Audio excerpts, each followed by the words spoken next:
a single bomb going off would have been a massive challenge, depending on where it was, both in terms of immediate damage and then long-term health risks from radioactive fallout, which people understood a little better as the Cold War drew on. So I would say that Canada was not prepared for a nuclear exchange, in as much as nowhere was prepared for a nuclear exchange. I don't know for sure about the current state of preparations. I believe the same challenges are in place today as were during the Cold War.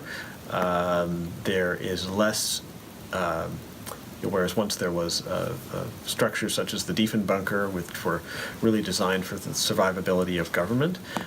Those have been decommissioned since the 1990s, and those, as far as I'm aware, have not been reinstated. There may be some system out there that I'm not knowledgeable of. Based on my current knowledge, I would say no, Canada is not prepared for a nuclear attack. The first stage was firefighting, first aid, emergency evacuation in your city. The problem was that the technology advanced very quickly during those years. So by 1954, the Americans had detonated successfully a thermonuclear bomb. No way to predict where these bombs would fall or when. Families were encouraged to build fallout shelters in their basements, in their homes, to find shelter spaces in their communities where such existed, with the intent of staying put, waiting out the radiation until it's at a survivable level, and then coming out and trying to rebuild.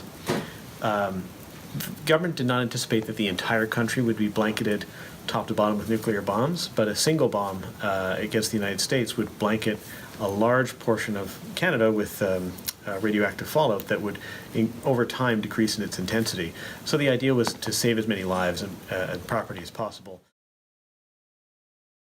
From my own research into nuclear fear and anxiety, is that it peaks in very specific periods. But people can't maintain that level of heightened stress and awareness for all that long, so it just kind of fades into the background. I would say that the threat changed over the period of the Cold War. It changed in the mid-1950s or late 1950s, once intercontinental ballistic missiles came out, against which there's really no defense. And that threat pretty much persists to this day, the difference being that additional innovations include like submarine-launched ballistic missiles or air-launched cruise missiles, which you could have a standoff range of quite a bit. There are many more nuclear reactors today than there were during the early Cold War, so the threat environment is a little bit more varied, not all of whom have the capacity or ability or desire to attack Canada. You'd be in your fallout shelter, provided you had a fallout shelter. You'd be in there with your family, you'd have the radio on, and you'd be listening to reports, and the reports would tell you when it was safe to come out. But what happens after they come out of the shelter was never clearly elaborated. So where would you go get food? Where would you get groceries? There's an act of faith that you would go into the shelter and expect to have something on the other side when you come out.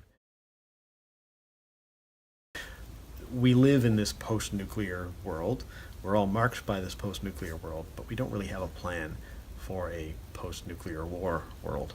But the fundamental distrust, the fear that was there in the Cold War that maintained this kind of nuclear balance of terror between the United States and the Soviet Union exists so much today. It's the reason why, hopefully, why one has not been detonated and one will never be detonated, is that the risks of escalation to a world-ending apocalypse are very real.